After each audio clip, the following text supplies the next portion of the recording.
It's like a black box. You don't know what's inside. So these kind of things I wouldn't have learned if I didn't start my career as a co-founder and a CTO of our company. So the name of the company, nunop, means never say no to new things. Yeah.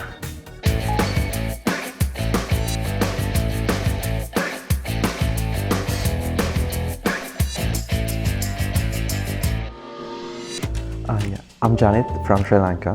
I'm currently working for a group of companies that I have co-founded, and it's called nunop.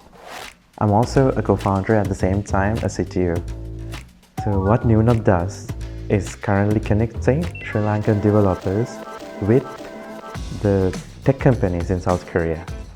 And while doing so, we have our own products that I'm researching and building to ensure the land that we stand on is safe, the water we drink is safe, and the air that we breathe is safe through IoT and AI technology.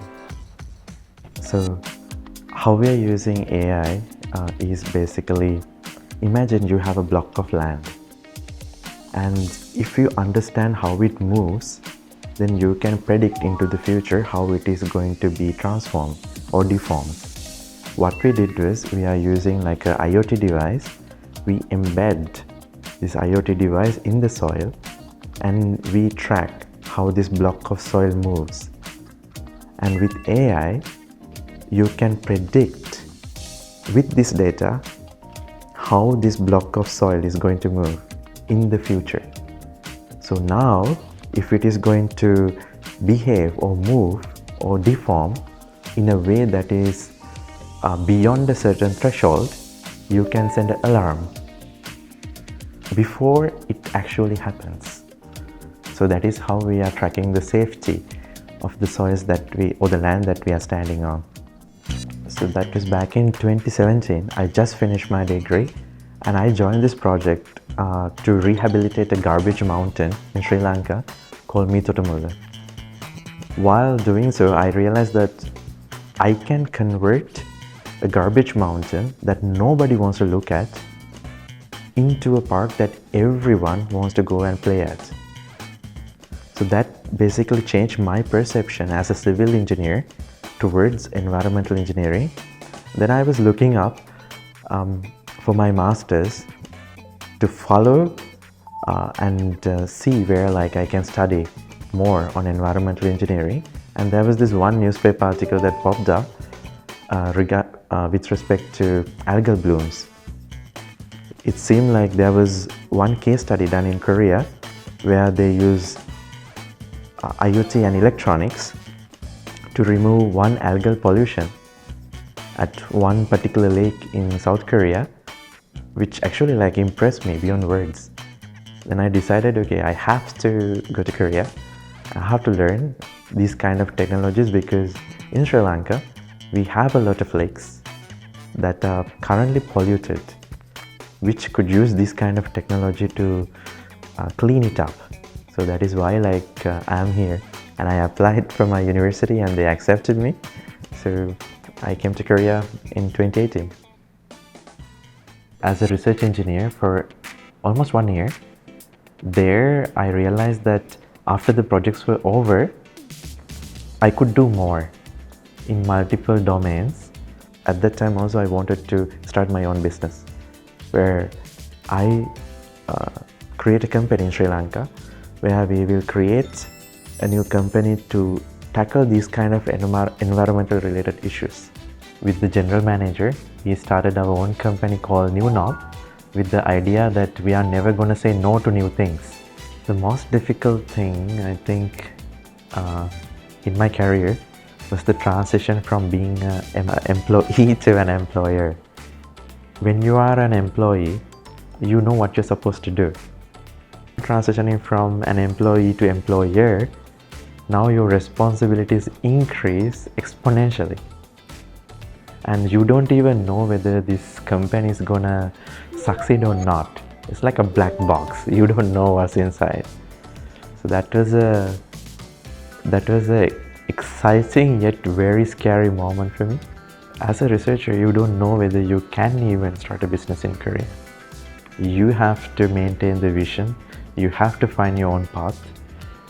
If you can have this attitude where you test, try, test, learn and repeat, I'm pretty sure you will be able to overcome any difficulty and at the same time any stress.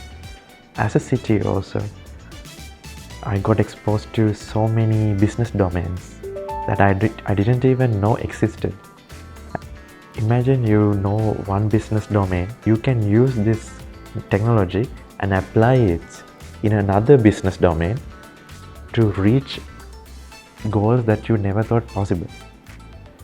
So these kind of things I wouldn't have learned if I didn't start my career as a co-founder and a CTO of our company.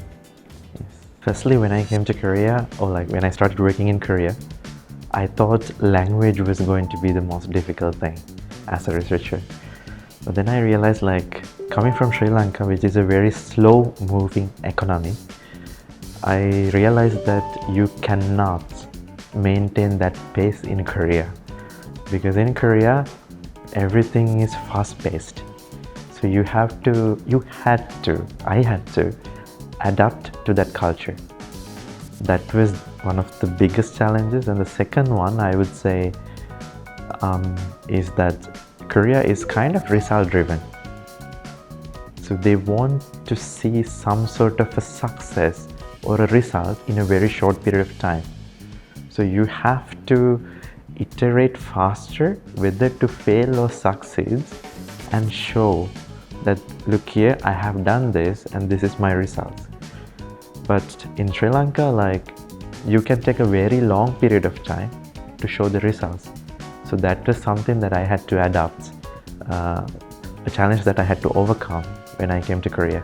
But if you can find a good balance between iterating fast, showing results faster, while maintaining the long-term goal, I think that would be the best combination to survive in Korea. Yeah.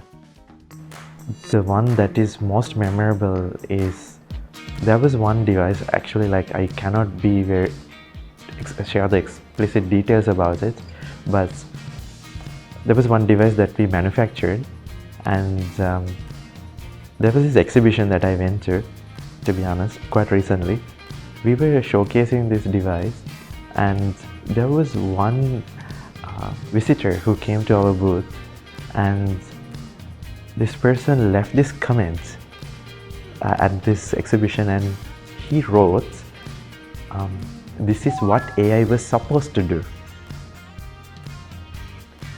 And that had a very profound impact on my life and my mood and everything, because whatever we do has to have a positive impact on the society. So to see that in real life, real time, was one of the most memorable things that I have experienced in Korea through my work and through my company. Yeah. There are many things actually you have to prepare, but among all of that, the most important thing you have to prepare your heart and your mind is the long game. It's a long game.